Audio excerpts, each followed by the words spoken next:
बिना सोचे समझे हम कुछ काम कर देते हैं और पागल बन जाते हैं। ऐसी कोई स्टोरी किंग अहमद शाह की आज हम देखेंगे, लेकिन उसके पहले मेरे चैनल को सब्सक्राइब कीजिए। ये देखिए, एक अरब मर्चेंट है। एक ही दिन अहमद शाह के कोर्ट में मतलब राज दरबार में आ जाता है और वह बोलता है। क्या बोलता है? कुछ नहीं बोलता है, वो खड़ा हो जाता है जैसे कि उसे कुछ मांगना होता है। तो किंग खुद ही उसे बोलता है कि भाई तुम यहाँ पे क्यों आए हो, तुम्हारा यहाँ पे आने का मकसद क्या है, ज़रा बताओ तो हमें ज़रा। अब जैसे कि कोई मेहमान आता है तो यहाँ पे ये अचानक से झुक गया, जैसे कि वो भगवान की प्रेयर कर रहा है। ऐसे उसने ज़मीन को टच कर दिया और नमाज पढ़ रहा है। वैसे हालत में वो वहीं पे झुका था, वो उसका तरीका था नमस्कार करने का। और तो वही बोल दिया कि ओ गरीबों को मदद करने वाले मसीहा, देखो 1 लाख रुपए की ज़रूरत है, मैं आपको एक घोड़ा ला के दूँगा और उसके बदले में आप मुझे पैसे दीजिए।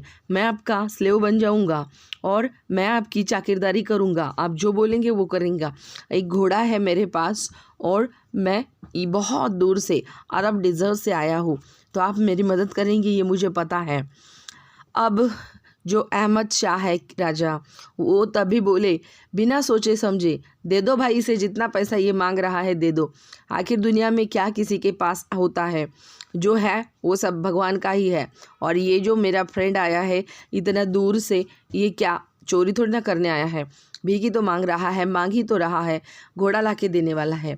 तभी वो किंग ना बहुत अच्छे मूड में था, तो वो उसी रात को उसने कुछ नहीं किया और वो अपने जो कमरा था उस कमरे में चला गया। उसके बाद में उसने मिनिस्टर को बुलाया और बोला आज मुझे नहीं पता कि क्या है, लेकिन मुझे ना अपने यहाँ के सबसे ग्रेटेस्ट जो मूर्ख है उनकी लिस्ट चाहिए। अब उसने तुरंत बना के ला के दी और जब राजा ने वो देखनी शुरू कर दी तब उसने देखा, ये देखिए महाराज, मैंने तो लिस्ट बना दी है, पर देखने से पहले मैं मेरिट्स के हिसाब से मैंने बनाई है, ऐसे उसने बताया। तो राजा ने खोल के तुरंत देखा और सबसे पहला नाम जो था वो राजा खुद उसी का था, मतलब किंग अहमद शाह। उसने अपने दाढ़ी में हाथ लगाया और वो थोड़ा सा सरप्राइज सा हो गया और फिर उसने पूछा, तुम्हें अपने ज़िंदगी से बिल्कुल प्यार नहीं लगता है? इतने कैसे, कौन सी मस्ती आ गई तुमको कि तुमने मेरा ही नाम पहले लिख दिया? तब मिनिस्टर उसे चौंक के देखने लगा उस किंग को और फिर बोला, आपने बोला था फुल लोगों की लिस्ट बनाना, जो फुल है करके, तो आपने उस जो चोर आया था, वो जिसने आपको 1 लाख रुपीज़ मांगे थे, आपने उसे दे दिए तुरंत के तुरंत। मिनिस्टर ने ऐसे उसे बताया, बिना पूछताछ कि आपने उसे पैसे दे दिए। तो किंग भी सोचने लगा कि हाय, मैंने कभी गलत तो नहीं कर दिया, उसने तो मांगा था और मैंने दे दिया। पर देखो मिनिस्टर, उसने ये भी बोला था कि वो मेरा स्लेव बन के रहेगा, नहीं तो वो घोड़ा भी मुझे देने वाला है। तो क्या मिनिस्टर ने बोला, इसका मतलब क्या है, आप फुल नहीं हुए मैजिस्ट्री?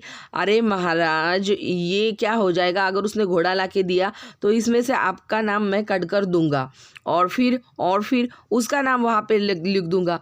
राजा भी सोचने लगा। बहुत बढ़िया स्टोरी थी। आप मुझे ऐसे ही देखते रहिए, शेयर कीजिए, सब्सक्राइब कीजिए। धन्यवाद।